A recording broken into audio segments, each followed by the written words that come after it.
আসসালামু আলাইকুম, welcome back to english.com। আজকে আমি আলোচনা করব ন্যারেশনের সেকেন্ড পার্ট নিয়ে। এর আগে আমি পার্ট 1 আলোচনা করেছি, আজকে সেকেন্ড পার্ট নিয়ে আলোচনা করব। ভিডিও অনেক বড় হয়ে যাবে, দেখতে অসুবিধা হবে, সেজন্য আমি ভেঙে ভেঙে দিচ্ছি। সো আশা করি সবাই ভিডিওগুলো দেখবা আর হচ্ছে যে ক্লাসগুলো করবা, করলে আমার মনে হয় না ন্যারেশনে আর কারো কোনো প্রবলেম থাকবে ইনশাআল্লাহ। সো আজকে আলোচনা করব আমরা টেন্সের পরিবর্তন নিয়ে। আমি আগেই বলেছি যে তিনটা বিষয়ের পরিবর্তন হবে, টেন্স, পার্সন আর হচ্ছে অ্যাডভার্ব। এবং এই তিনটা বিষয়েরই পরিবর্তন হবে রিপোর্টেড স্পিচে, অর্থাৎ বক্তার বক্তব্য যা থাকবে সেখানে। আমি পার্সনের পরিবর্তন দেখিয়েছি যে কিভাবে পরিবর্তন করব। আজকে আমরা পরিবর্তন করব হচ্ছে যে টেন্সের পরিবর্তন। একটা বাক্য লিখছি, যেমন এরকম হি said to me I am a doctor, I am a doctor. আচ্ছা, খেয়াল করো, এইটুকু অংশ হচ্ছে রিপোর্টিং স্পিচ আর এইটুকু অংশ হচ্ছে রিপোর্টেড স্পিচ। এগুলো তোমরা সব জানো। এখন আমি পার্সনের পরিবর্তন দেখাইছি, হি, আই ফার্স্ট পার্সন হিকে অনুসরণ করবে। এখন আমরা টেন্সের পরিবর্তন শিখব। আচ্ছা, টেন্সের পরিবর্তনটা কখন করব? যখন আমরা দেখব এই রিপোর্টিং স্পিচটা পাস্ট টেন্সে আছে। যখন রিপোর্টিং স্পিচ পাস্ট টেন্সে থাকবে তখনই শুধুমাত্র আমরা টেন্সের পরিবর্তন করব রিপোর্টেড স্পিচে।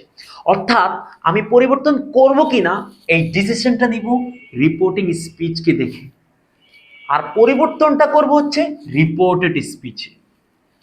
যদি রিপোর্টিং স্পিচ পাস্ট টেন্সে থাকে তাহলে রিপোর্টেড স্পিচের টেন্সের পরিবর্তন করব, আদারওয়াইজ কোনো অবস্থাতেই পরিবর্তন করব না। কথা বুঝে আসছে? যদি রিপোর্টিং স্পিচ পাস্ট টেন্সে থাকে তাহলে রিপোর্টেড স্পিচের টেন্সের পরিবর্তন হবে, অন্যথায় নয়। ওকে, তার মানে ফিউচার টেন্স যদি রিপোর্টিং স্পিচ থাকে তাহলে রিপোর্টেড স্পিচের টেন্সের পরিবর্তন করব না, যে টেন্স আছে সেই টেন্সই হবে। আবার যদি হচ্ছে যে প্রেজেন্ট টেন্স হয়, রিপোর্টিং স্পিচ যদি প্রেজেন্ট টেন্সে হয় তাহলেও আমরা টেন্সের কোনো পরিবর্তন করব না রিপোর্টেড স্পিচে। রিপোর্টেড স্পিচে যে টেন্স ছিল সেই টেন্সই হবে। দ্যাট মিনস হচ্ছে পরিবর্তন করব কিনা এই ডিসিশনটা আমাদেরকে দিবে রিপোর্টিং স্পিচ। রিপোর্টিং স্পিচ যদি পাস্ট টেন্স হয় তাহলে আমরা এই পরিবর্তনগুলা করব। তাহলে ধরো এই যে এখন পাস্ট টেন্সে আছে, তাহলে আমি এই রিপোর্টেড স্পিচের টেন্সের পরিবর্তন করব। সেইড বি2 পাস্ট ইনডিফিনিট টেন্সে আছে, অর্থাৎ পাস্ট ফর্মে আছে, তাহলে আমরা টেন্সের পরিবর্তন এখানে করব। এখন প্রশ্ন হচ্ছে কোন টেন্স থেকে কোন টেন্সে করব। দেখো এখানে প্রেজেন্ট ইনডিফিনিট টেন্স আছে, সিম্পল প্রেজেন্ট টেন্স। যদি এটা থাকে তাহলে আমরা পাস্ট ইনডিফিনিট টেন্স করব।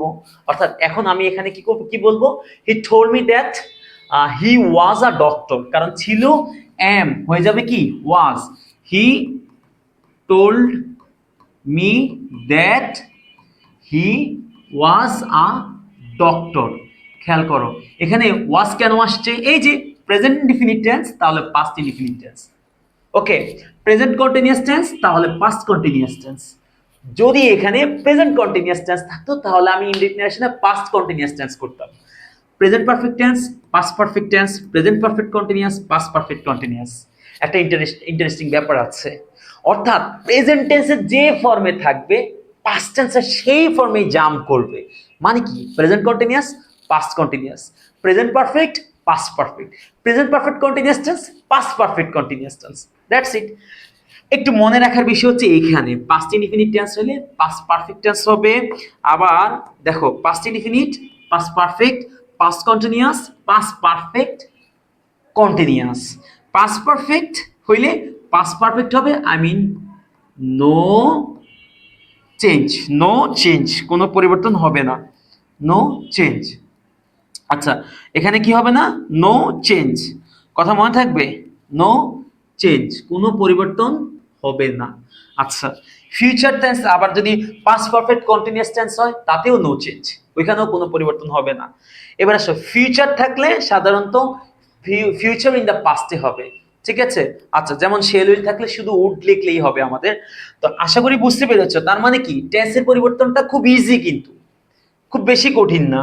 আচ্ছা, তো আমি এখন আমরা এক্সারসাইজে যাব, অবশ্যই এক্সারসাইজ করব।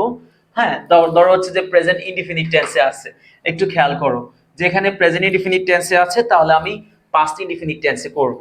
ওকে, আমরা হচ্ছে যে একটু কালি চুজ করে নিলাম। আচ্ছা, দেখো ডিরেক্ট স্পিচে আছে হি সেইড, এই যে রিপোর্টিং স্পিচ পাস্ট টেন্সে, তার মানে এখানে রিপোর্টেড স্পিচের টেন্সের পরিবর্তন হবে। Present indefinite past indefinite tense হবে। দেখো কিসে আছে, প্রেজেন্ট ইনডিফিনিট টেন্সে আছে, পাস্ট ইনডিফিনিট টেন্স হবে। এই যে সেড, সেডের জায়গায় আসছে হি সেড দ্যাট। এই পরিবর্তনগুলো কিভাবে হবে, হচ্ছে যে দ্যাট কেন আসছে, ঠিক আছে, হি সেড কেন আসছে, এগুলা ভিডিও দেখতে থাকো, ক্লাস করতে থাকো, এমনিতেই বুঝে যাবা। একটু পরেই আমি এগুলো রুল বলে দিব, ঠিক আছে, মানে পরবর্তী ভিডিওতে হয়তো বলবো। একটু খেয়াল করো, আই ফার্স্ট পারসন, হি কে অনুসরণ করে হবে, এই যে হি হইছে।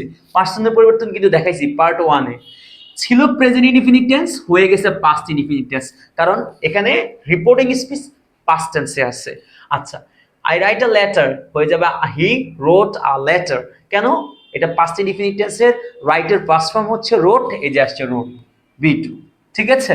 আচ্ছা, প্রেজেন্ট কন্টিনিউয়াস টেন্স হলে পাস্ট কন্টিনিউয়াস টেন্স হবে, আগেই বলেছি।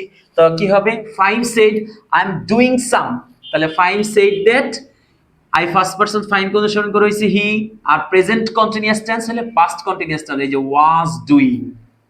অলরাইট, আচ্ছা next, present perfect tense, past perfect tense. He said to me, I have done the work for you now, তাহলে হি told me that, I first person he কে অনুসরণ করেছে he, আর present perfect tense হইছে, তাহলে কি হবে, পাস্ট পারফেক্ট টেন্স হবে, he had done the work.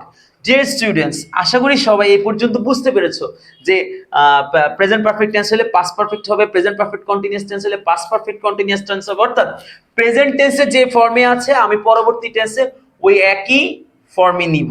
কথা ক্লিয়ার? কারো কোনো কোশ্চেন আছে? থাকলে আমাকে কমেন্ট করো। প্রেজেন্ট পারফেক্ট কন্টিনিউয়াস টেন্স দেখো, দেখো কি বলছে, Dipa said to Hasan, I have been suffering from fever for 7 days।